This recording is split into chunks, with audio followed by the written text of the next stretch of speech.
bienvenue. Pensez aux fondations d'une maison. C'est solide, c'est durable et c'est absolument essentiel. Eh bien, pour une entreprise, ces fondations, ce sont les immobilisations. Et quand on comprend comment elles fonctionnent, on comprend en fait comment une boîte investit dans son propre avenir. Allez, on plonge dedans. On va commencer tout de suite par un cas très concret, un vrai dilemme qu'on rencontre tous les jours en compta. Imaginez 20 ordinateurs tout neufs. Alors, est-ce qu'on considère ça comme une simple dépense de l'année ou plutôt comme un investissement sur le long terme? La réponse, croyez-moi, elle change absolument tout à la lecture des comptes de l'entreprise. Et voilà, c'est là que tout se joue. D'un côté, on a la charge. Pensez à une facture d'électricité. On paie, c'est consommé, et ça vient directement réduire le bénéfice de l'année. Point. De l'autre côté, l'immobilisation. Ah, ça c'est un vrai pari sur l'avenir. C'est un outil qu'on achète pour créer de la valeur. Pas juste pour un mois, mais pour des années et des années. Pour être un peu plus technique, une immobilisation, c'est un bien qui dure. Le critère clé, c'est vraiment cette idée qu'elle n'est pas consommée dès la première utilisation. Une machine-outil, par exemple, elle ne disparaît pas après avoir produit une seule pièce, non, elle continue de fonctionner. C'est cette longévité qui fait toute la différence. Très bien, maintenant qu'on a posé les bases, on va s'attaquer au premier chapitre de la vie d'un actif, sa naissance comptable. Comment est-ce qu'on lui donne une valeur? Et comment on l'inscrit officiellement dans le patrimoine de l'entreprise? Le point de départ de tout ça, c'est ce qu'on appelle le coût d'acquisition. Et attention, ce n'est pas juste le prix qui est écrit sur l'étiquette. Non, non, c'est une vision beaucoup plus large qui prend en compte tout l'argent qu'il a fallu dépenser pour que l'actif soit enfin prêt à fonctionner. En fait, la formule est d'une logique implacable. On prend le prix d'achat net, donc après les éventuelles remises, on vient y coller tous les coûts qui sont directs et indispensables pour mettre la machine en route, et voilà, le total nous donne sa valeur d'entrée, son poids officiel dans le bilan. Alors, ces fameux frais accessoires, c'est quoi exactement? Eh bien, c'est simple. C'est tout ce qu'on est obligé de payer pour que l'actif soit opérationnel. Le transport pour l'amener à l'usine, les frais pour l'installer correctement, les taxes à la douane, tout ça, ce n'est pas de l'argent jeté par les fenêtres, ça ajoute de la valeur concrète et durable à l'investissement.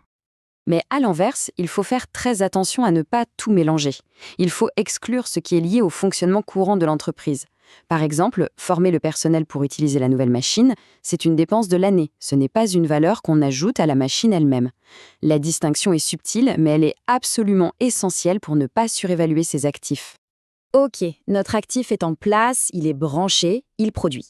On entre maintenant dans la deuxième grande phase, sa vie productive. La compta, elle, doit raconter l'histoire de son utilisation, de ce qu'il rapporte, mais aussi, et c'est inévitable, de son usure au fil du temps. Et pour raconter cette histoire d'usure, il y a un outil comptable qui est juste génial, l'amortissement. C'est simplement le fait de reconnaître que rien n'est éternel. Chaque année, on constate que l'actif a perdu un peu de sa valeur, à cause de l'usure ou parce qu'il devient dépassé. Et cette perte de valeur, on la transforme en une charge qui vient diminuer le résultat de l'entreprise. Et cette idée, elle est vraiment super importante. L'amortissement, ce n'est pas une vraie sortie d'argent, ce n'est pas comme payer un fournisseur. C'est une charge purement calculée, mais en réduisant le bénéfice imposable, elle permet de payer moins d'impôts. L'argent qui est économisé reste donc dans les caisses de l'entreprise. C'est une manière très puissante de s'autofinancer pour préparer les investissements du futur. Ce qui est fascinant, c'est qu'il n'y a pas une, mais deux manières de voir les choses. D'un côté, on a l'amortissement économique. Lui, il essaye de coller au plus près de la réalité, de l'usure réelle de l'actif, souvent de façon très linéaire. Et de l'autre, on a l'amortissement fiscal. Ça, c'est un outil politique, une incitation de l'État pour pousser les entreprises à investir, en les autorisant à déduire la valeur de leurs machines beaucoup plus vite. Et là, visuellement, ça saute aux yeux. La courbe de l'amortissement fiscal, la bleue, elle plonge bien plus vite au début. L'impact, c'est simple. L'entreprise déclare plus de charges les premières années, elle paie donc moins d'impôts tout de suite, ce qui libère du cash pour continuer à innover, à se moderniser. C'est un vrai levier stratégique. Mais bon, toute bonne chose a une fin. Qu'il soit vendu, qu'il devienne complètement obsolète ou qu'il soit mis à la casse, un actif finit toujours par quitter l'entreprise.